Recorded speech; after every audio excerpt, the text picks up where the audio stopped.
Good morning. I'm Joe Nye, the Dean of the Kennedy School, and on behalf of Harvard University and the Kennedy School of Government, I welcome you to this forum address by His Excellency President Obasanjo of the Federal Republic of Nigeria. I'm particularly pleased that we have so many Kennedy School alumni leaders here in the audience, as this is our chance to celebrate public service. And we're particularly grateful to the fact that at this time we have the chief executive of Africa's most populous country. We're also pleased to be able to welcome a leader who has produced a new sense of optimism about the return of democracy and the rule of law to Nigeria. It's fortuitous also that our Emerging Africa Research Agenda, inaugurated by President Nelson Mandela last September, is now being pushed forward by the visit of President Obasanjo. As many in the audience may know, Professor Jeff Sachs and I have been working over the last year to start a new program here at the Kennedy School, a Master of Public Administration degree in International Development. We're pleased to say that this is now off to a good start, and we're hoping that the work that we're doing here at the Kennedy School and at Harvard Center for International Development may make contributions to this wonderful continent of Africa and to Nigeria in particular. Under the leadership of Dr. Kwesi Bachwe, former Ghanaian Minister of Finance, and Dr. Lisa Cook, who's here with us, we are doing a number of things to try to identify and promote policy measures that accelerate economic growth and improve income distribution, especially in Africa south of the Sahara. I'll ask my colleague and friend Jeff Sachs if he would introduce President Obasanjo. Jeff, as many of you know, is the director of both the Harvard Institute for International Development and the Center for International Development, and is the Galen Stone Professor of International Trade at Harvard University, and a renowned advisor on economic development to many countries. Jeff?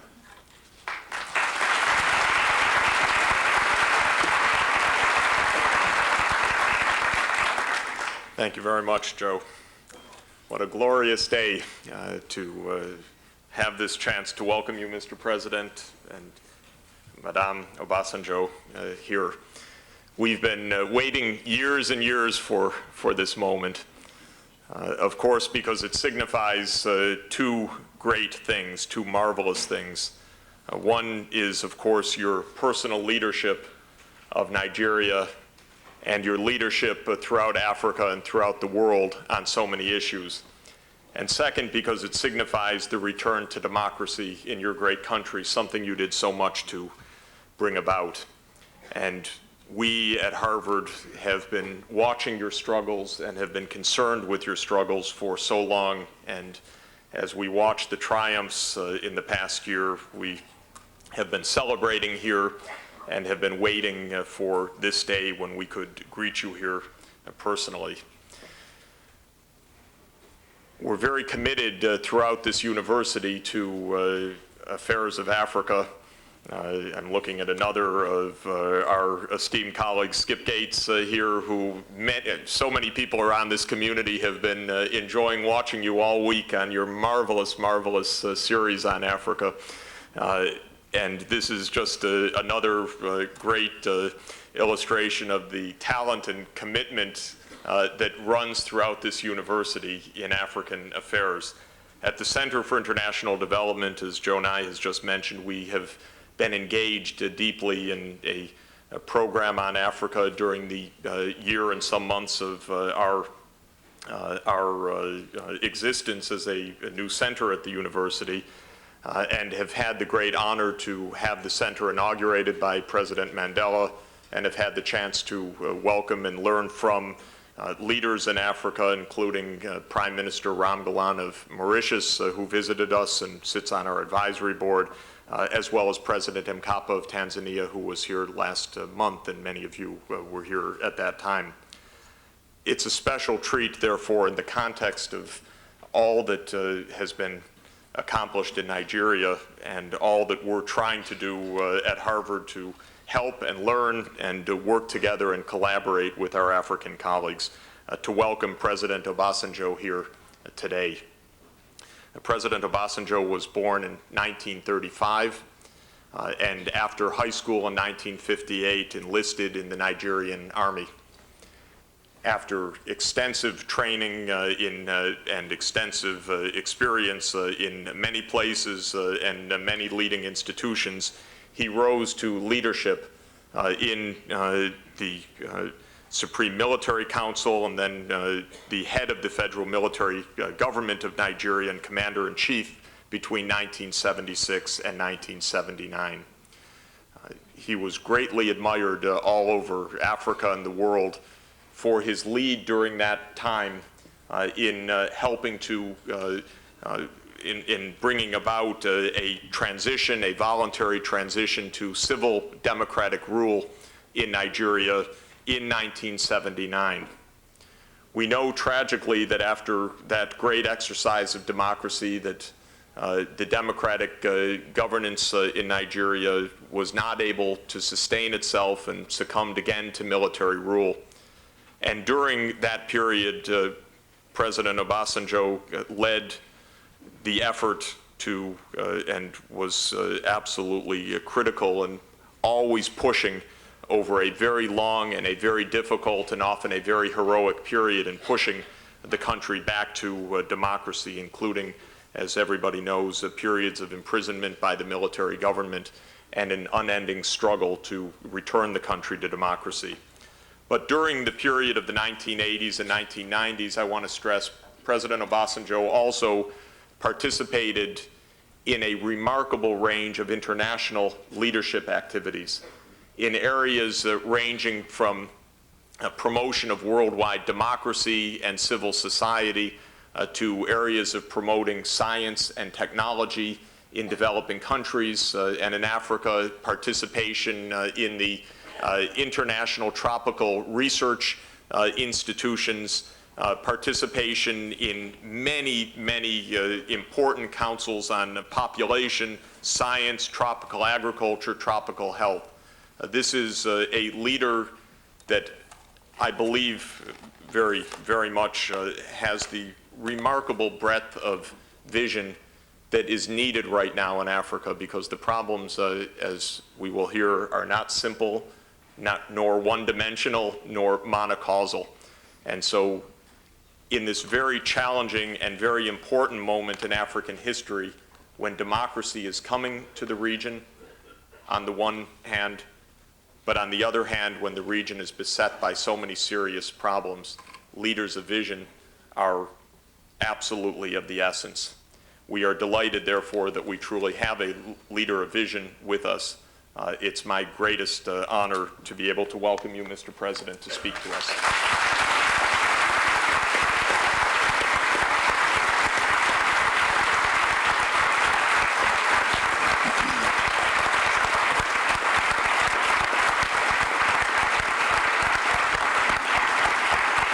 Thank you. Thank you. Please be seated. Thank you.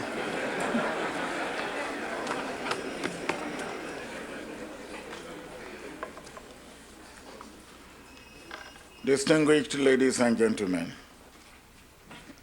it is a pleasure to be here at Harvard, a citadel of academic excellence whose contributions to different areas of academic and human pursuits have, in a profound manner, shaped the visions of our world.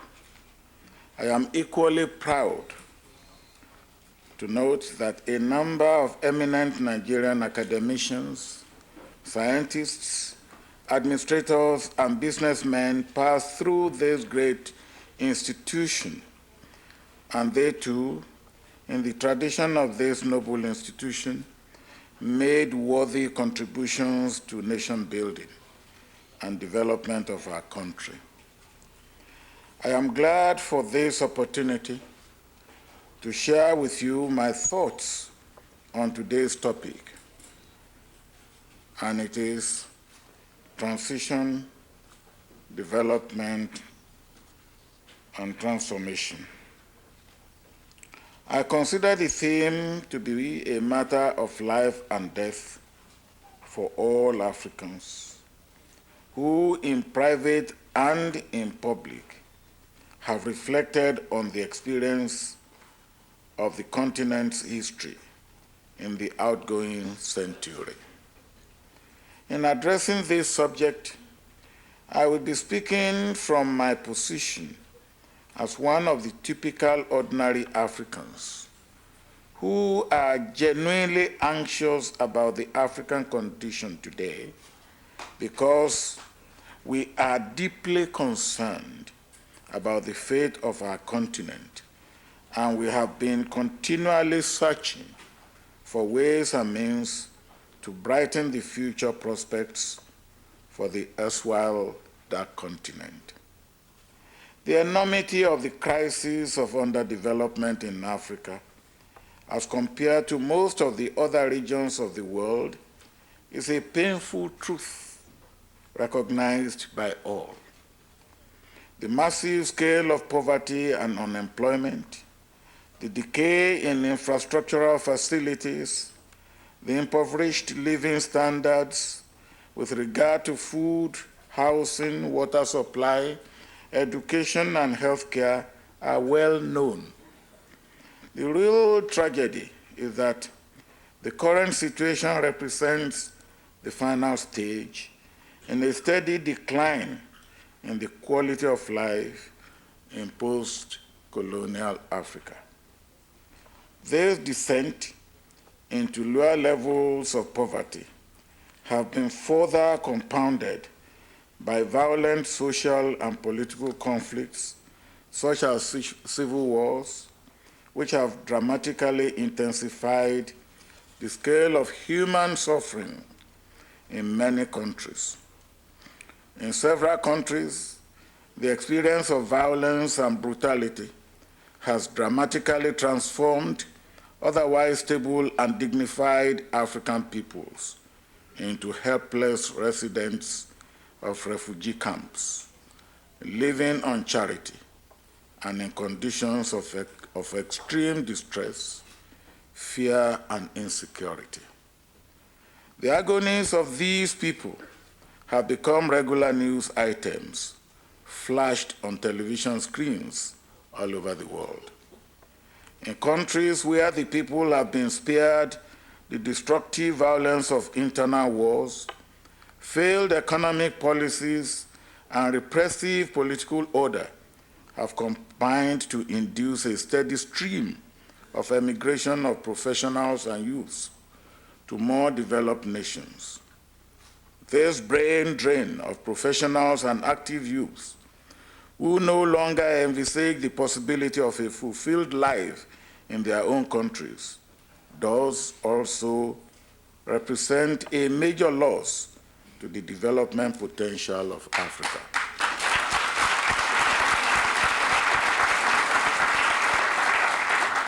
In the light of the negative development experience and social turmoil, a number of observers, including Africans, have become pessimistic about Africa's capacity for recovery and progress. For such people, the new concepts of a second independence, African Renaissance, and the New Dawn currently propounded by significant political leaders must sound quite utopian, if not pipe dreams. This learned audience will no doubt appreciate that no full account of the African condition is possible without adequate and appropriate reference to the impact of colonialism. As we all know, colonialism established its stranglehold on a continent that had already been devastated and depopulated by the transatlantic slave trade. The immediate result was unparalleled historical transformation of a continent and its peoples. In the words of one of the early nationalist leaders, late Nwalimu Julius Nyerere, Africa has suffered in the hands of foreigners like no other continent. It is virtually impossible to estimate the full social cost of colonialism, from its inception through its exploitative existence to the huge human and material resources that went into dislodging it from our continent. Africans are entitled to celebrate the exit of colonialism from their continent.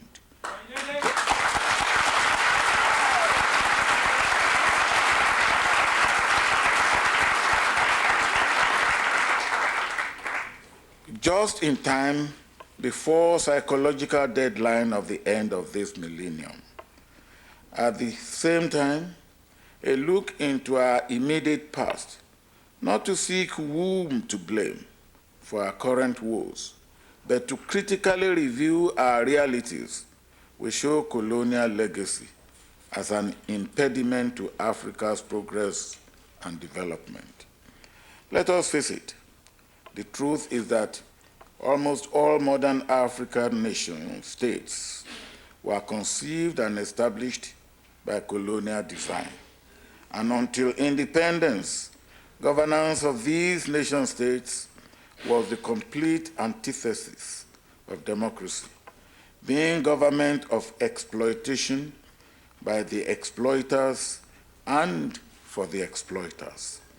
No matter what apologists for colonialism have to say, all manifestations of progress and development experienced by African peoples under colonialism came by default, certainly not by the design of those who came to our continent solely for what they could take. Hence, the popular sentiments of the early nationalists who preferred freedom in poverty to affluence in bondage.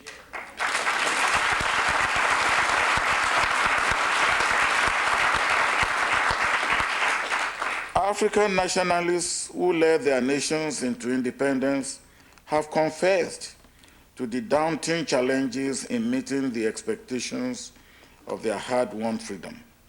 Leadership of the nation state felt like the captaincy of a ship, which, though legitimately belonged to Africans, had been pre-programmed to move in the direction of colonial goals and objectives.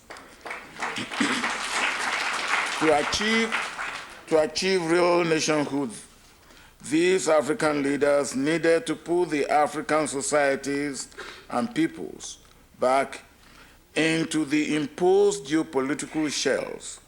They needed to make the governance of African citizens and responsibility of Africans themselves. National development needed to have Africans as the centerpiece, such that progress could be measured in terms of positive impact on the lives of the citizenry.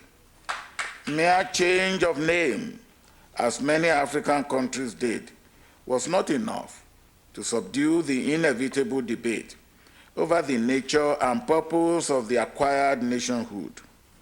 Leadership of the emergent nations were impelled to find quick solutions to the inherited colonial contradiction of development concept, delinked from equitable and democratic governance.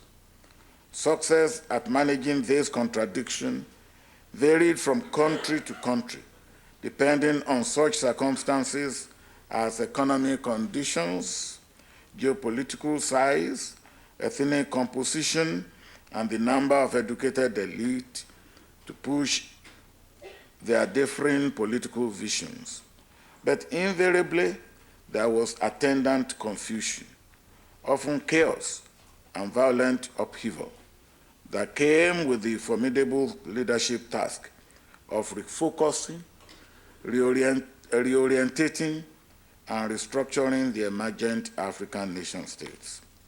Hardly an African nation escaped a phase of instability as political and intellectual leaders quarreled and fought each other over the meaning of independence and the purpose of nationhood. And the notion of benevolent dictatorship gained ground as the stable means of moving African nations forward. Military incursions into African politics in the 60s and 70s were generally greeted with degrees of euphoria. The ordinary African felt a sense of security with the uniform, so to speak. And political thinkers, in disregard of their liberal philosophical roots in democratic theory, hailed the unelected military rulers of the post-colonial state by ascribing to them several virtues. According to the literature of the day, unlike the politicians who were prone to corruption, the military by training was composed of an officer class of honest gentlemen.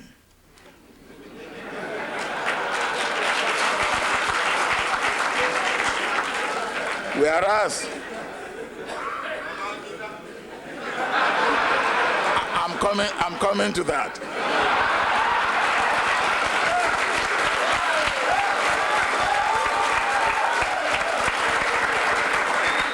Whereas the politicians were parochial, the military had broader orientation towards the nationalist interest. The politicians were also burdened with the alleged subjectivism and irrationalities of traditional cultural heritage, whereas the military, by virtue of their professional role, were imbued with technical rationality as well as efficiency. These professional attributes were regarded as eminently functional for development and political stability. So, scholars argued that what was paramount was holding the nation together, not democratic governance.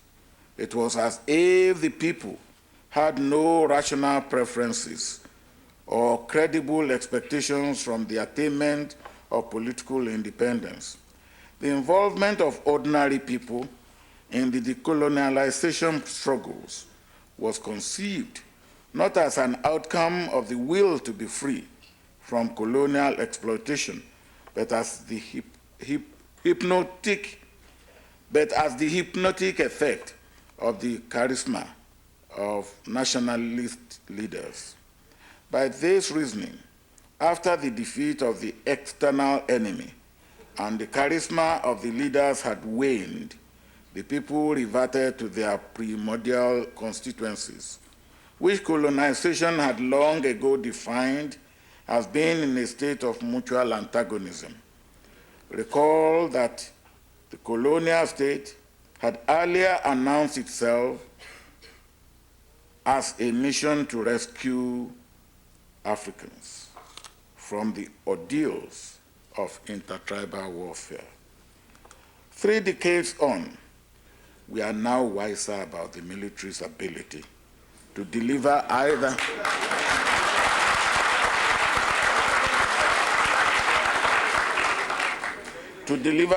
democratic governance or material and cultural development. The empirical record is one of shocking failure, except perhaps in 1 or 2 cases. The scale of comprehensive corruption and outright plunder of national wealth is truly mind-boggling. Dictators, in some instances, became wealthier than the nation.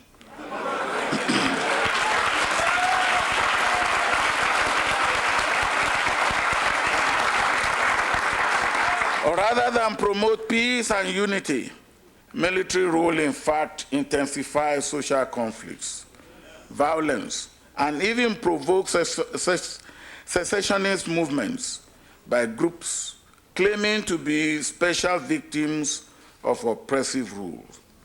In the last decade, as military rule lost its initial social attraction, it became increasingly tyrannical, wantonly violating human rights, and degenerating into a harrowing one-man rule. In the event, even the military as a professional institution became a victim of self-destructive intrigues of coups, real and imagined, as well as wasteful retirement purges, redeemers became destroyers.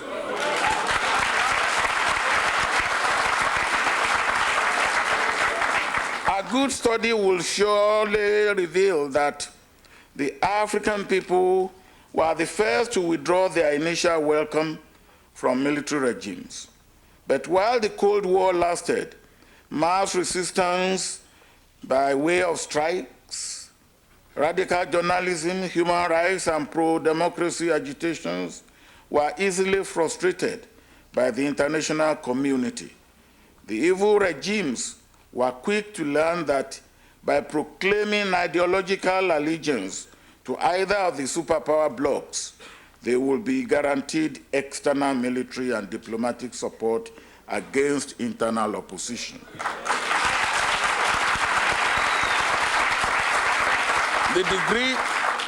The degree of principled international isolation of the Abacha dictatorship in Nigeria would have been difficult to achieve during the Cold War.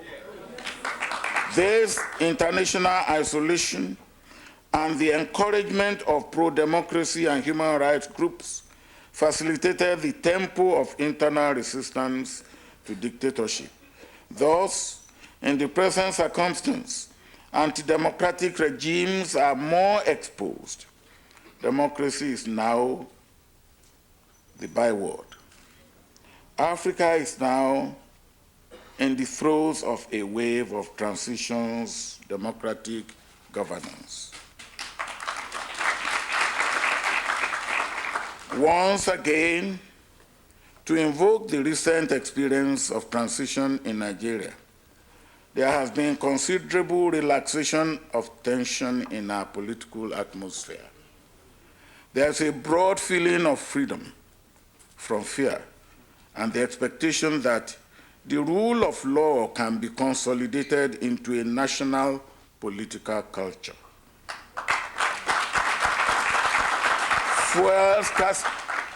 Fuel scarcity and the long queues at petrol stations have in truth vanished.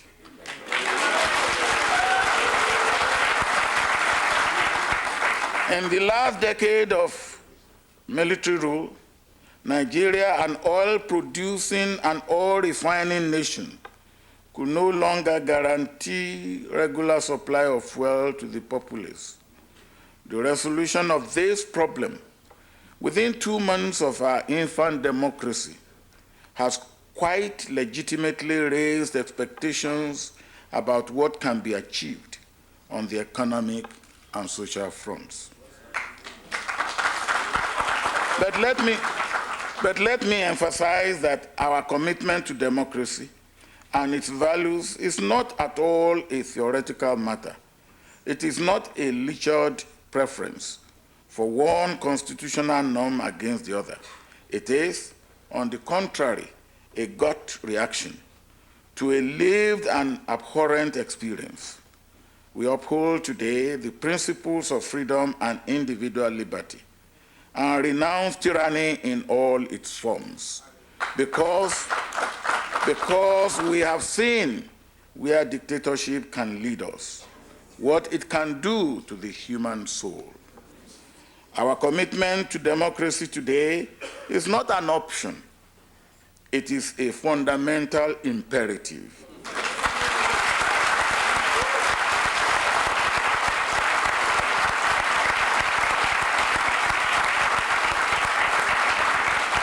It is the one form of government that guarantees the unity of our country in a sustainable way.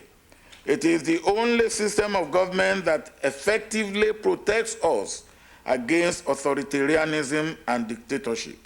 It guarantees individual rights and minority rights.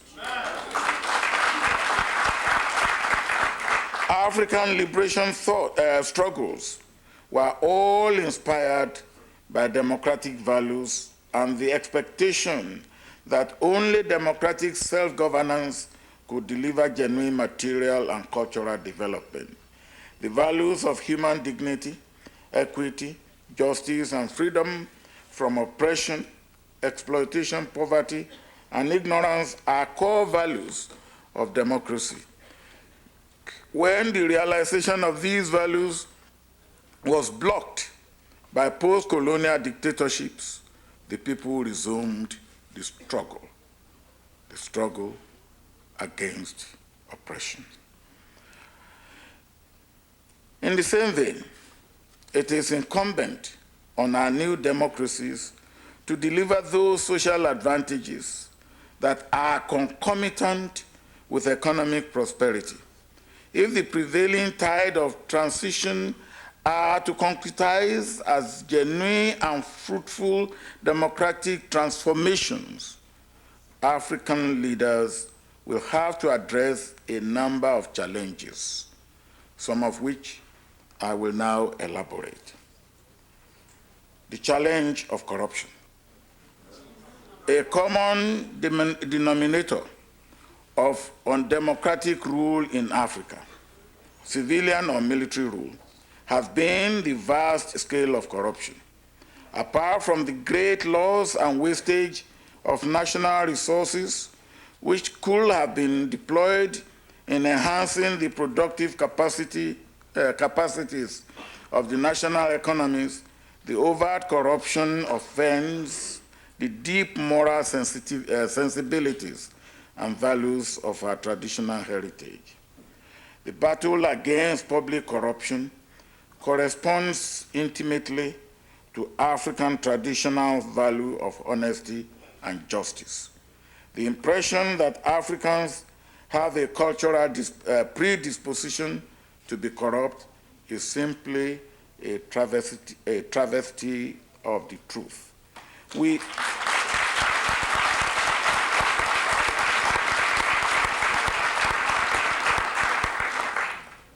We are generous of spirit, and the extent to which we go to express our gratitude and hospitality could easily be mistaken, especially for those who are not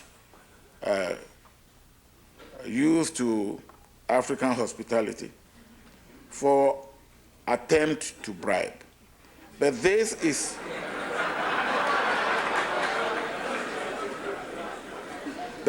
is no proof of corruptibility, which exceeds that of other societies. Our new democracies can signal their immediate departure from the immoral, undemocratic political culture and begin to harvest popular confidence by the determination to fight corruption without regard to any sacred cow. And that is exactly what we are set to do in Nigeria.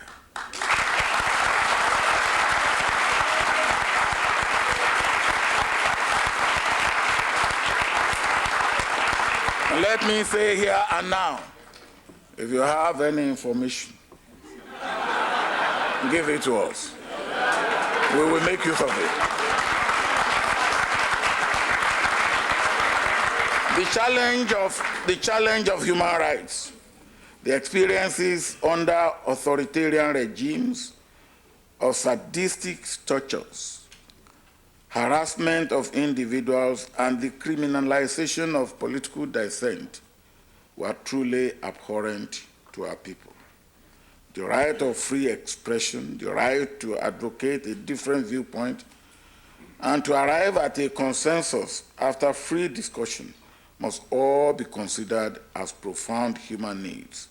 In any case, it is well known that African traditions place much premium on long discussion sessions prior to a consensual decision in the village and town assemblies.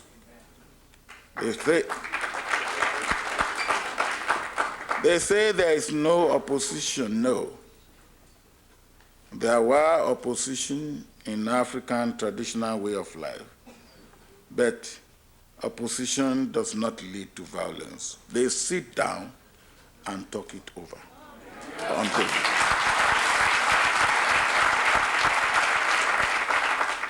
The challenge of minority rights. As a result of colonial imposition, most African states have majorities and minorities formed on a ascriptive ethnic basis. Therefore, the content or form of democracy in Africa must not only recognize the equality of persons, but also the relevance of cultural units to which each individual citizen has a profound sense of belonging. It can therefore not be a simple question of the majority dominating political power and public life of the nation. Our democratic format and behavior must show sensitivity to the fears of ascriptive minorities, and such sensitivities will need to be accommodated in the constitutions of the state. If neglected, the anxieties of minority groups invariably build up into veritable opposition, which can threaten the survival of democracy. The challenge of gender inequality. I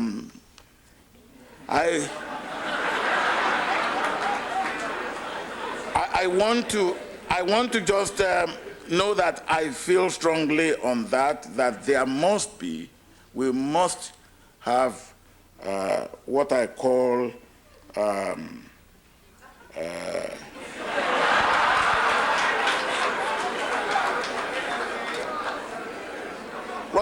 affirmative action in favor of our women.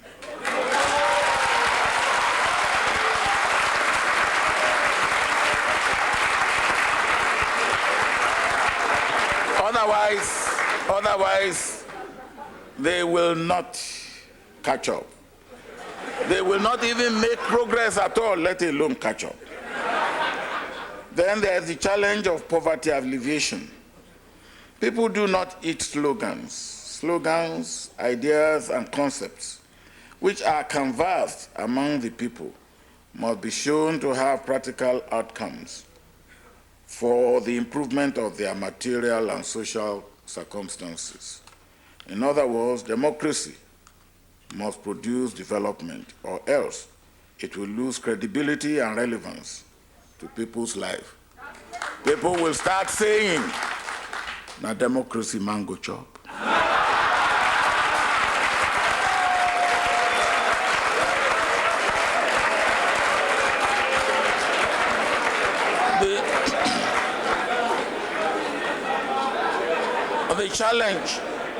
The challenge of youth development, we must take on. Half of our population who are youth, we must plan for them. We must take their development very seriously. Because we don't do this, they fall into bad company. You know what? Drug, violence, armed robbery, 419,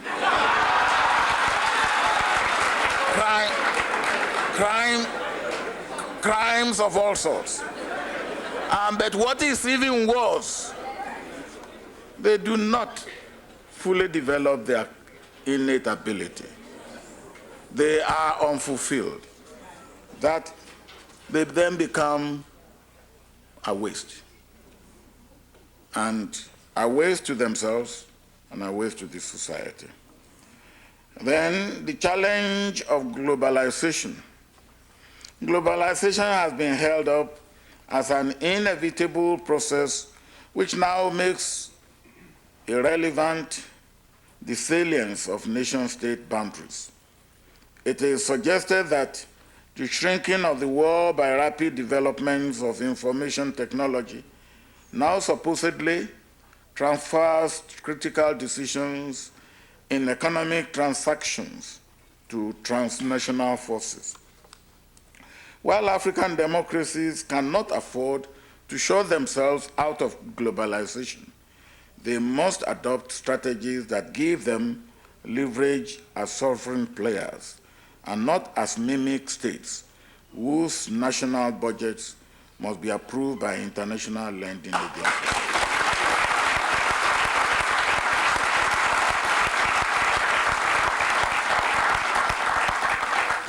the challenges of cultural identity.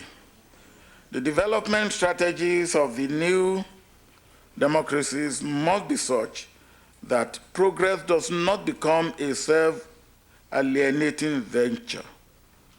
The appeal for the preservation of an African cultural identity in a democratic Africa is not the same as the self-serving cultural projects often canvassed by undemocratic regimes, which seek to shortchange citizens in the enjoyment of their full human rights by projecting false models of African democratic traditions.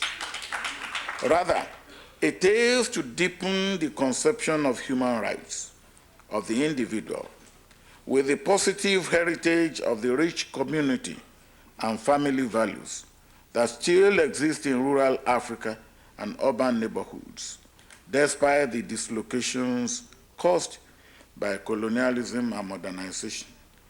On this, we may recall the old negritude admonition of Leopold Sedar Senghor: assimilate, don't be assimilated.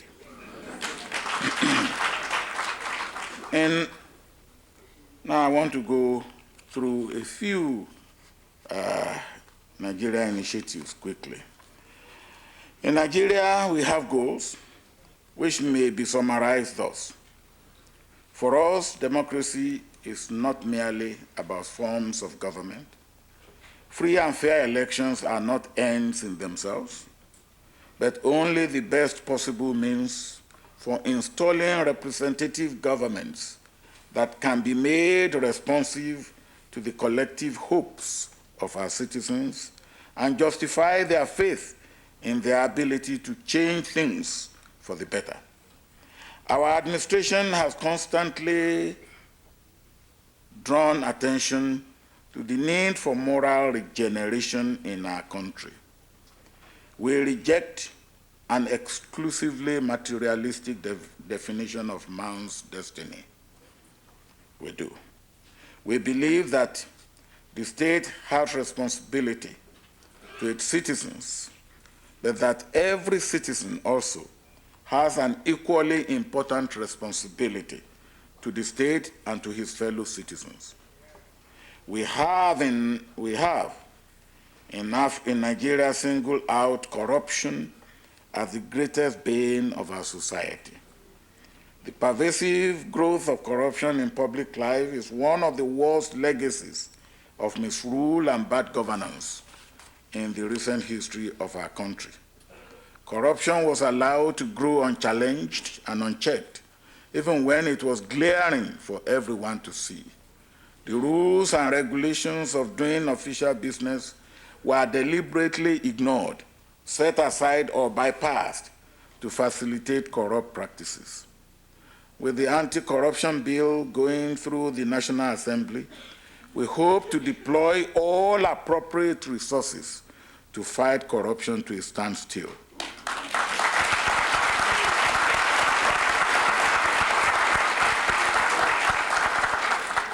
It is an all-out war. Amen.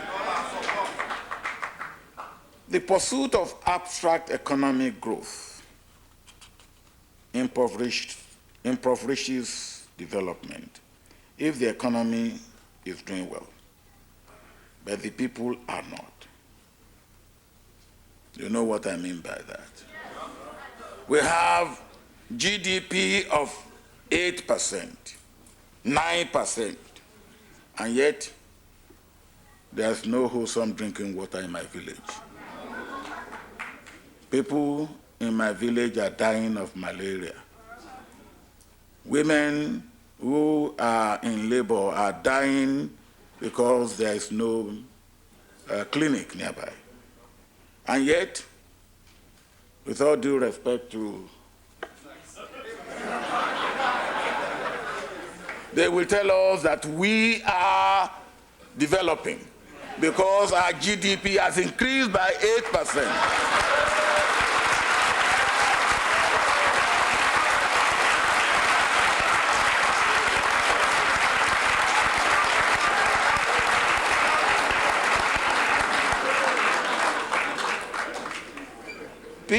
are the end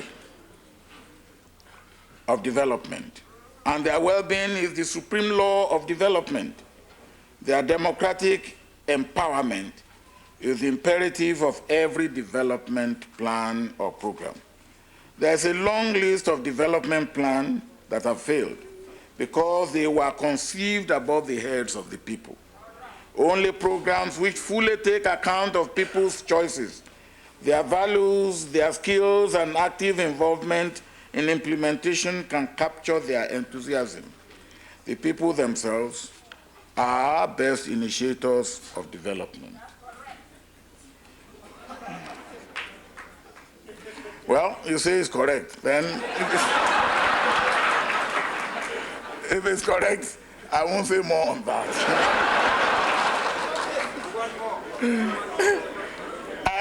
I go to another issue. The debt burden and its dangers. It is at the level of international economic relations that the idea of a free market economy begins to show the contradictions and distortions inherent in it. In the mid-70s, for instance, the United States Agency for International Development suspended all aid to Nigeria on the grounds that Nigeria did not at that time require international financial aid, mainly because of the revenue it was deriving from oil exports. Indeed, a great deal of pressure was put on successive Nigerian governments of the time by international financial institutions and multinational companies to go out and borrow money. Successive borrowing, the governments were told, was a persuasive index of the financial and economic health of the country. We went and we borrowed. But today, Nigeria's debt burden stands at about 30 billion US dollars and continues to escalate, not because of any further borrowing, but because of the interest that continues to accrue on the money already borrowed. In 1981, we owe the Paris Club around 5 billion US dollars. We have not borrowed a cent since, but arrears of principal and interest have brought this figure to about 21 billion US dollars today.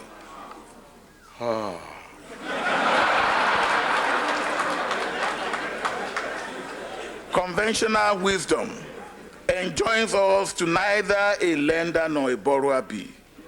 A certain version of economic theory tells us, on the other hand, that the capacity to borrow is evident of a buoyant economy. Our reality, however, is much more prosaic. No significant measure of development is at all possible for as long as we must continue to pay up on these loans, strictly in accordance with agreed schedules, whether we like it or not. Thank you. Rescheduling is a mere palliative, and we have had 4 of such rescheduling in the past. It has not addressed our situation. It does not address the substantive problem of a huge and unwieldy debt exposure. Democracy as a global project. Before now, it could be rightly said that we in Nigeria adopted democratic norms primarily because it was the fashionable thing to do. In recent years, however, our experience of tyranny and dictatorship has transformed that previously formal preference into a deep-rooted, internalized creed. Today, we affirm democracy and its values because it is good for us and not because the world demands it of us.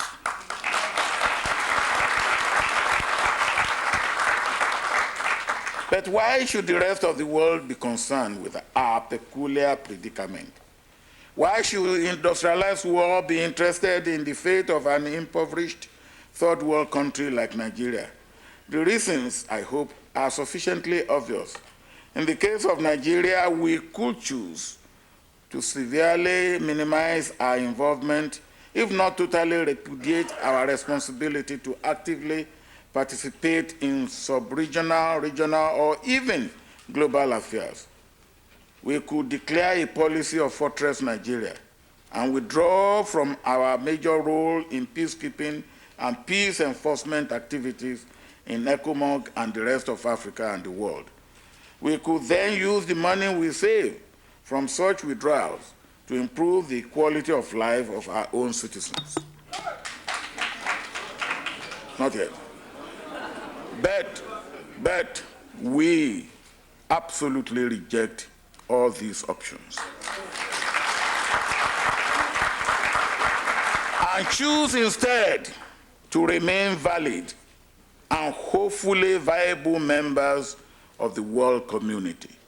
Taking this later course means, naturally, that we as a government must continue to live precariously with the ever-present possibility of internal discord and upheaval arising from popular frustration, because our people will demand democracy dividend.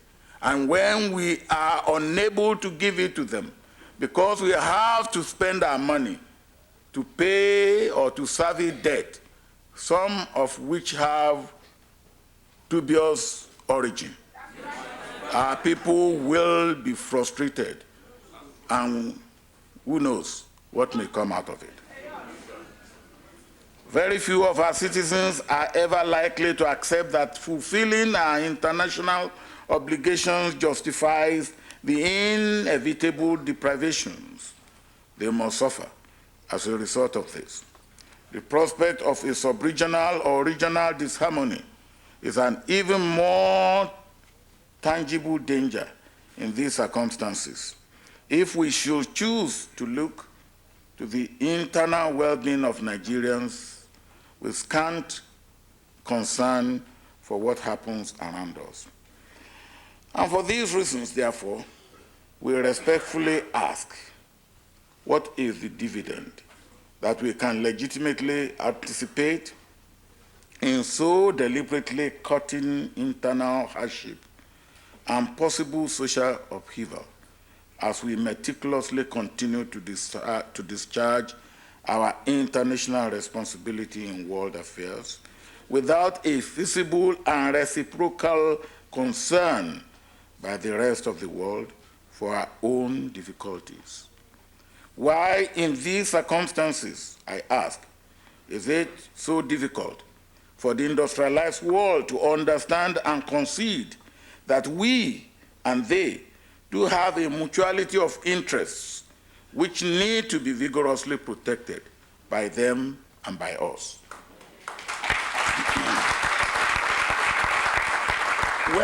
When we demand relief from our debts and remission or cancellation or forgiveness, we are not asking for rescheduling, because that we have had before and it didn't help us. We do so because such remission will naturally leave us with greater resources to dispose not only of our domestic responsibilities, but also of our international obligations. When we demand that the governments of the industrialized countries assist us in recovering the vast sums of money stolen from us and deposited in their banks, we do so because it will make it easier for us to pay some of the foreign debts and also to do some of the social, to carry out some of our social responsibilities at home, and thereby afford us greater flexibilities in respect of the speed with which we discharge our obligatory domestic commitments. Essentially, however, what we seek is not charity, not even reward, but support. We are striving in Nigeria instead to create an environment that is conducive to investment, and that is what we seek. Investment. We seek a fairer and more rational understanding of the difficulties that African countries face, especially as they strive to enthrone an enduring democratic culture and simultaneously to provide for their peoples the basic amenities of modern living. If ever there was any truth in the saying that no man is an island entirely unto himself, surely it must be now, at the end of the 20th century, when the interests of nations and states have become so closely interwoven that every upheaval in Kosovo or in East Timor have the potential, at least, of threatening the stability of the entire world.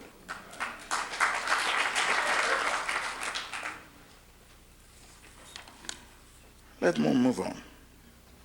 Poverty is not a democratic virtue. Instead, it breeds frustration, and frustration frequently breeds aggression, both domestic and external. It cannot be in the interest of the industrialized nations that Africa, indeed the developing world, should be constantly in turmoil. And definitely cannot be in the interest of the United States of Africa, of America.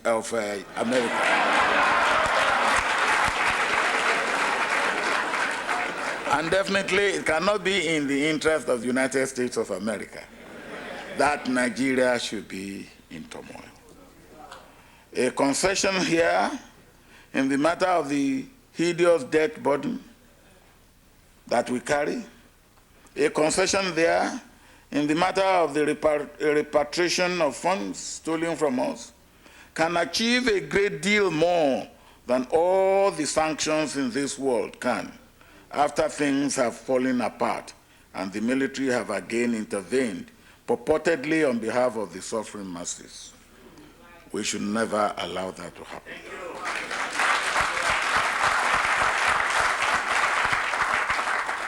This is the modest message I bring to you here today. Let us all together work to build a fairer, more stable world in the 21st century. Let the strong sustain the weak, and let the weak be given a chance to pull themselves up by their own exertions. The new millennium will witness rapid progress if nations see themselves as each other's keeper. In any case, the struggle of Africans for democratic empowerment has been consistent through the ages. We feel confident that our young democracies will develop robustly in the new millennium. We are determined to move on from transition to real transformation. I thank you, and may God bless you.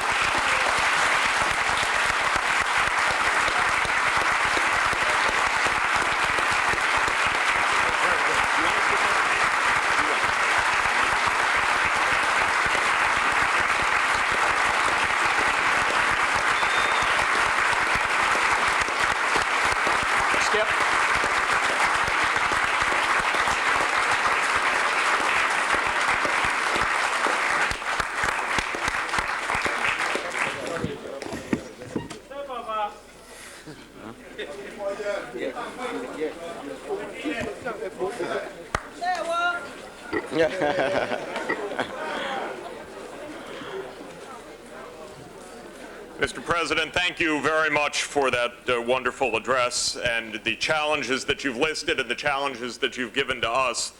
One thing I want to assure you, you've probably been hearing from too many IMF economists, but Harvard economists are quite different from what you've shared. We have time for 3 questions. We do. I'm afraid we have a very packed schedule. We have 3 questions. I'll take 1 from each of the microphones.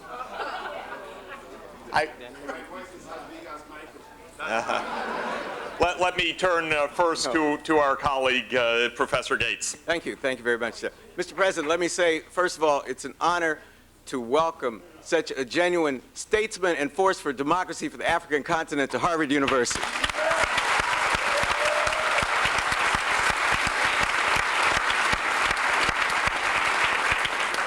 And I have to say, my respect for you only went up when I saw how beautiful and brilliant your wife is.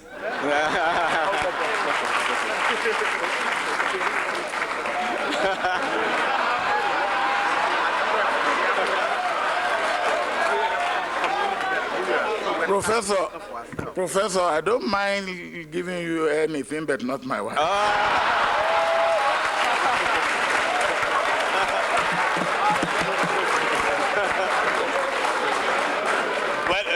Mr. President, you can't blame a man for trying.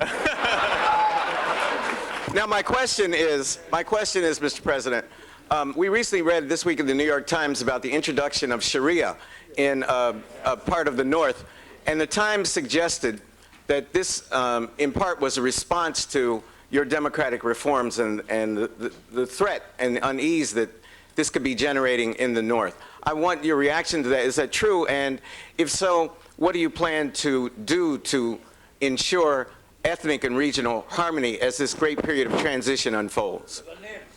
I am Henry Louis Gates, Jr.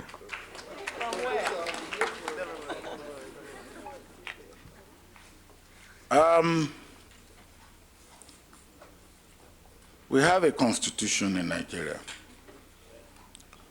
and our constitution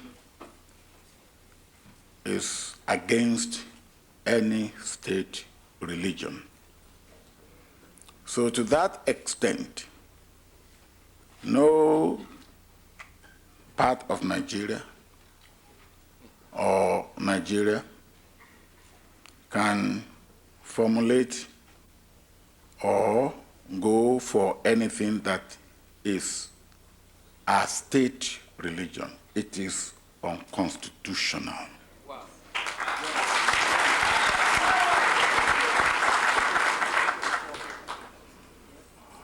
That is as the Constitution stands. But also,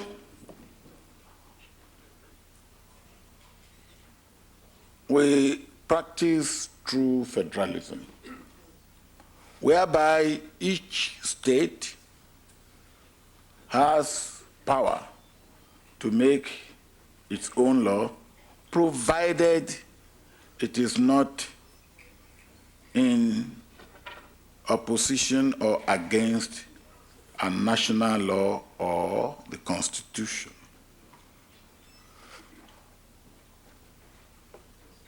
Really, those who know Nigeria very well, we know that we already have Sharia in place. In fact, at the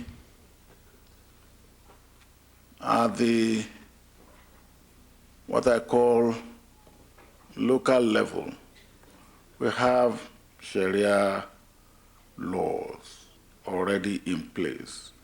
But it is for personal laws, marriage, inheritance, and things like that. So it is there, and that has been recognized by our Constitution. We even have in our Constitution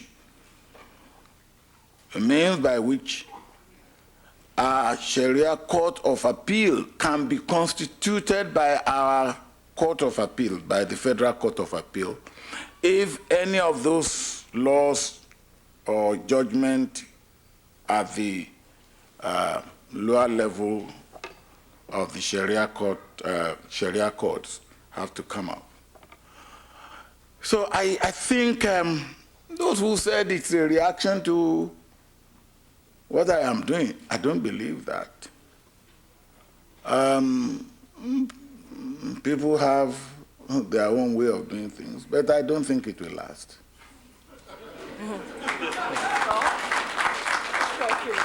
And there's no point in trying to hit your head against the wall or something that it's not worth it.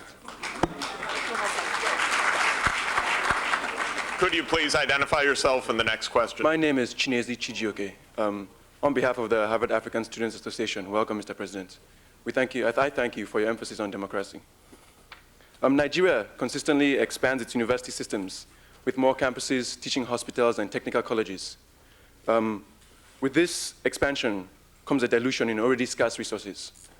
Quantity is being addressed, and quantity has been addressed. Now, how is quality being addressed? I want to go to school at home.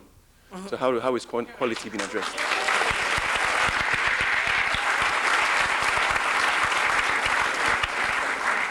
Well, you have touched it when I said that I just cannot afford to pay all this money they are asking me to pay to service debt. That's how the quality will be addressed. Now, let me give you one example. The UCH, University Teaching Hospital Ibadan, was rated many years back as number 4 in the Commonwealth as a teaching, a medical institution for training. Today, I don't know what position it is. But about 3 weeks ago, I said, look, supposing I decide that, look, I will take one teaching hospital in each zone. You know, we have this zonal thing now, we have 6 zones in the country. And I said, supposing I take one hospital per zone and I bring it up to standard again. Then I said they should give me what I require to bring Ibadan Teaching Hospital to scratch. I require $150 million. That's a lot of money. Now, that money I may have to find if I don't have to pay $3.5 billion or $4 billion to pay spurious all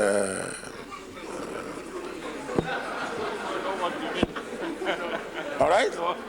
Now, so I want you to come home and I will work on the quality.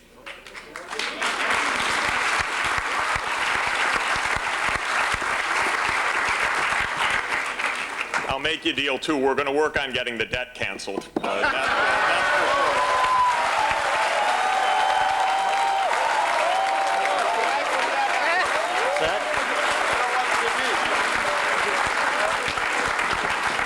And it's going to happen. We'll celebrate it here, believe me.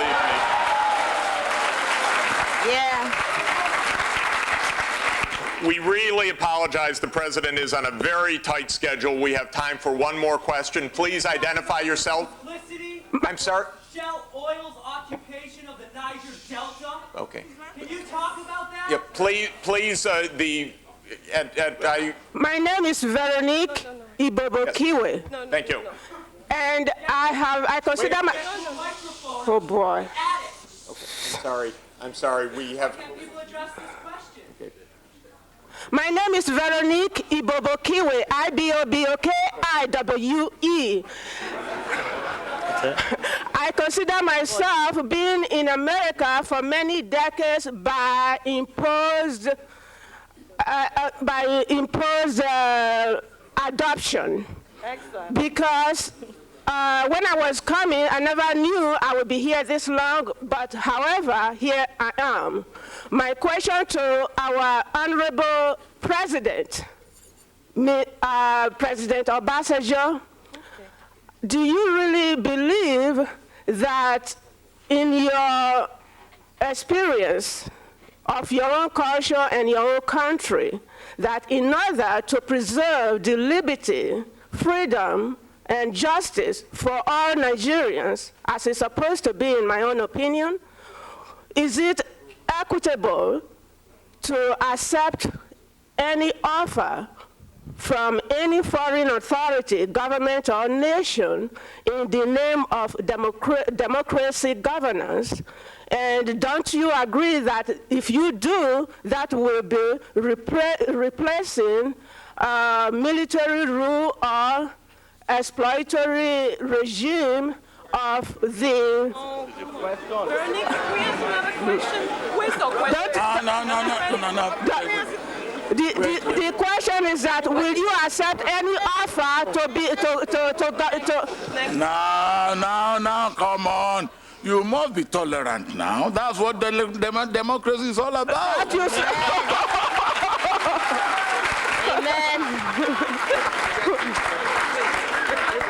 Even when you disagree with what she's saying, you must be tolerant. Hear him out. I'll hear her out. Will you accept any offer in exchange for democracy governance in the name of aid or whatever from any country and lose the liberty of the entire country? What are you talking about? Okay. Now let me answer that question. I will not accept anything that ties my hand behind my back.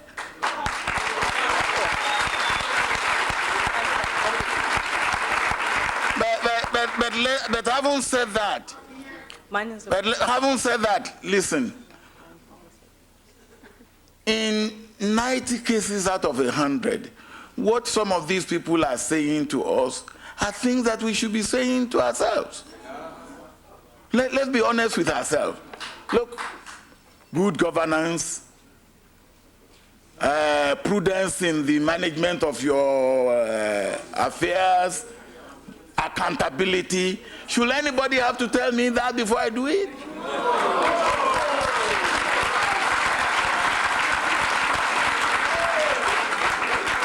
Now, please, and if anybody says, look, I want to help you, but before I help you, I want to make sure that this thing that I will give you, it will not go down the drain or go into private pocket. So I want to see how you will account for it. I don't see that anything is wrong in that. I will ask the same thing of people. Even my children, when I give them money, I say, hey, account for the one I gave you last time before you go.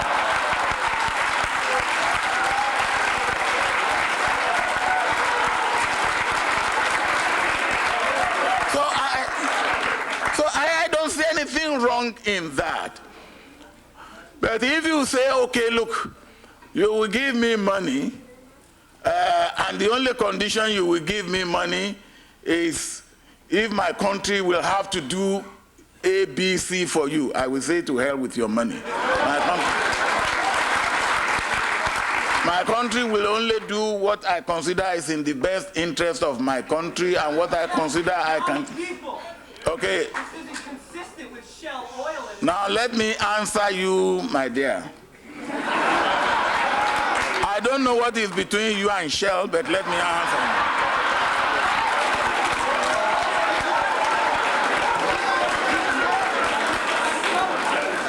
you. Now,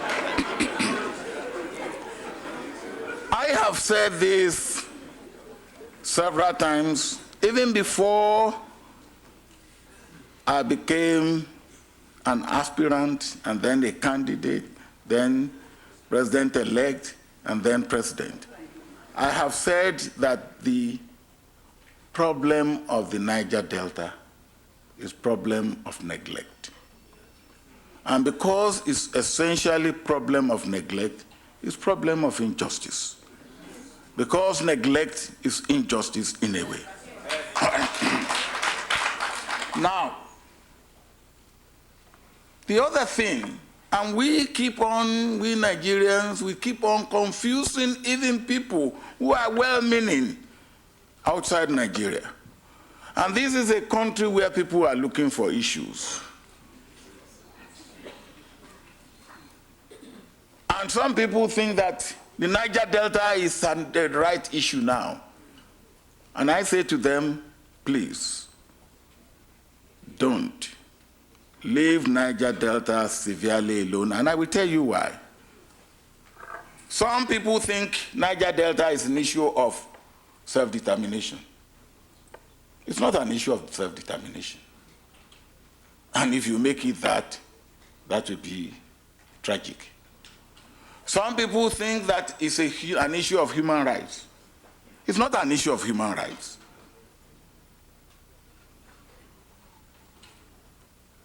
Because if you make it an issue of self-determination, I fought in Niger Delta so that that country Nigeria can be one country. And I nearly lost my life there. Yes, my command.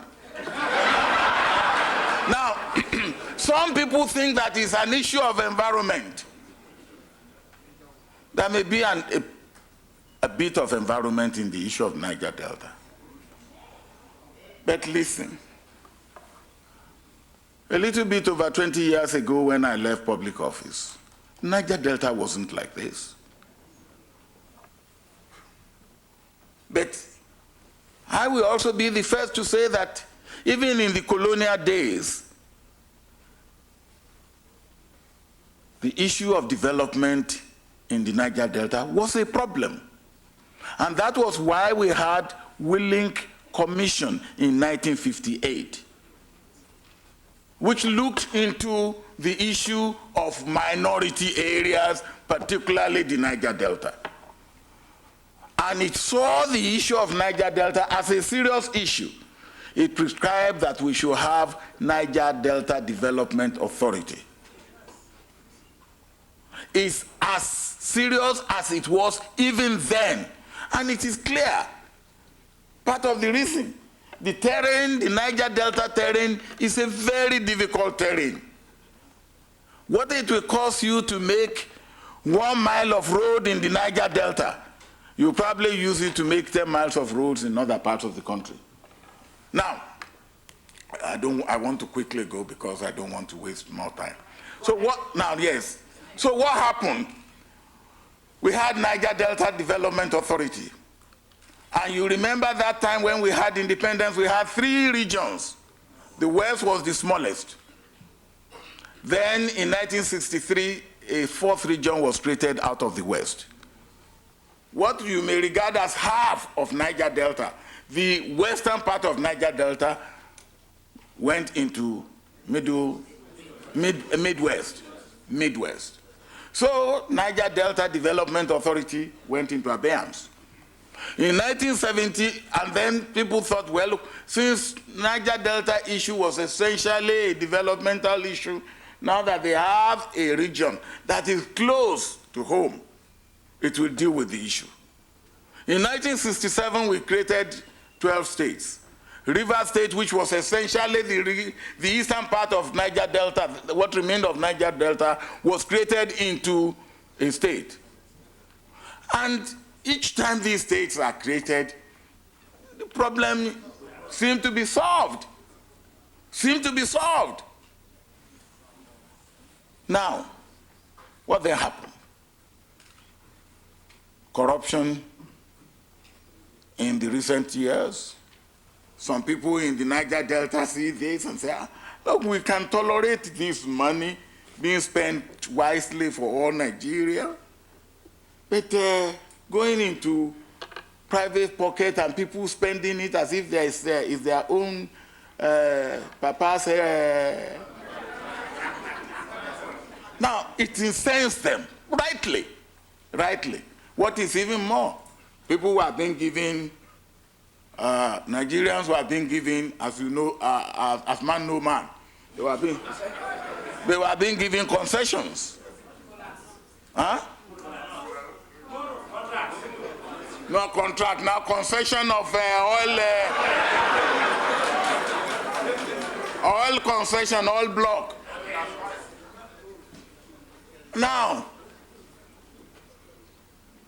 and the people in this area say, well, look, if this thing belongs to us, if there's any concession to be given, it should be to our people. So all these packed together. The elders in the Niger Delta who feel incensed and who didn't want to come out, organize the youth and say, come on. So now what we say is anybody from Niger Delta who you think is a little bit irresponsible, you call him Ijo youth. They organized the youth, and they were controlling them up to a point. Then the youth will do a little thing. The oil companies who want to get on with their job will say, look, all right, well, we give you small money here. And the youth started enjoying money. Say, so we can get money. Now, so they started, and the elders who put them could no longer control them. And the youth then moved from genuine protest to criminality. That's what we have. Now they will abduct people just to extort money. They will take hostages just to extort money.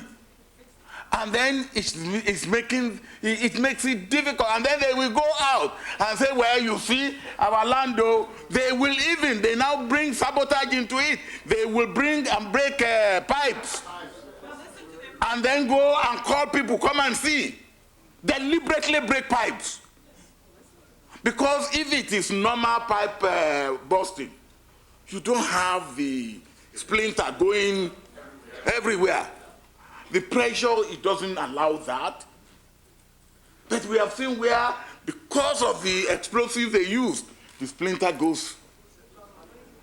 And we know this.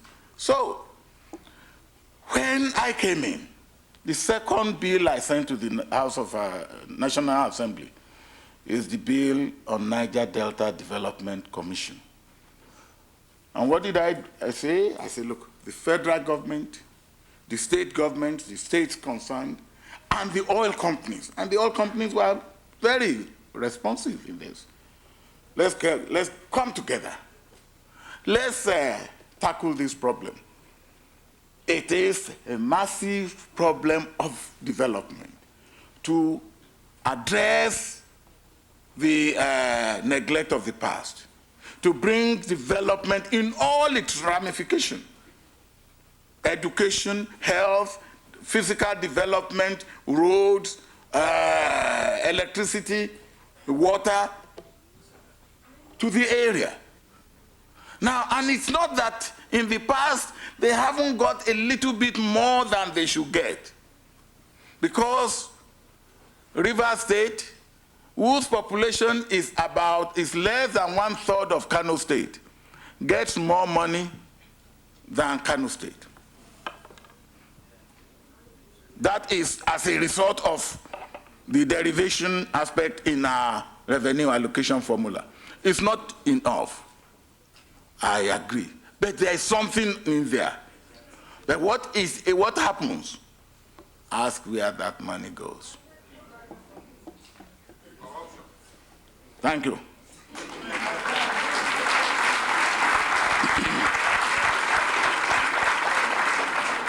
But this time we are going to solve the problem.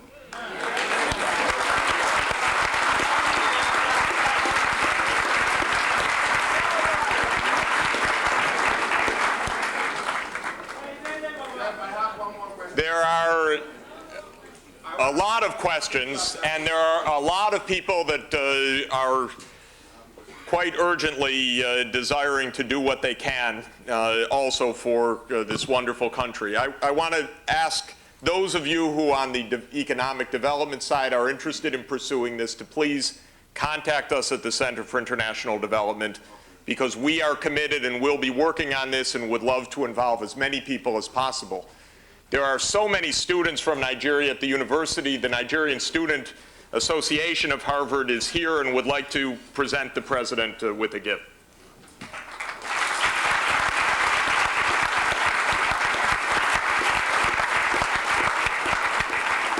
My name is Lola Fayanju, and this is Joyce Mahierabo. And on behalf of the Harvard African Students Association and the many proud Nigerians at Harvard University, we would like to present this gift to the Honorable President Obasanjo. Thank you.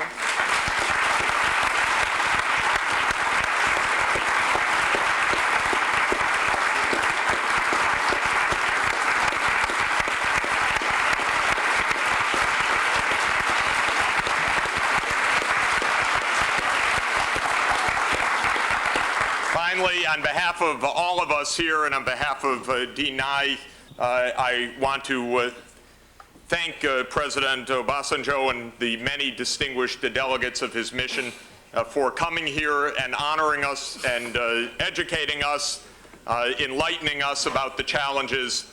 And I want to say how moved we are by your words and how seriously we will consider them to think about what we may do to help to be partners with you in these challenges. Thank you very much. The meeting is adjourned.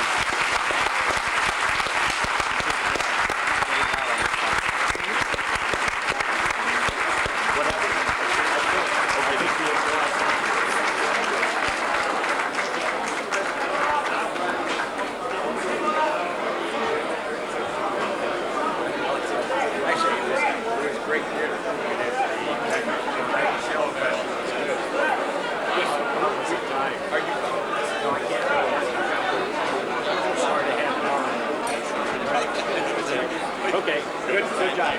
Likewise.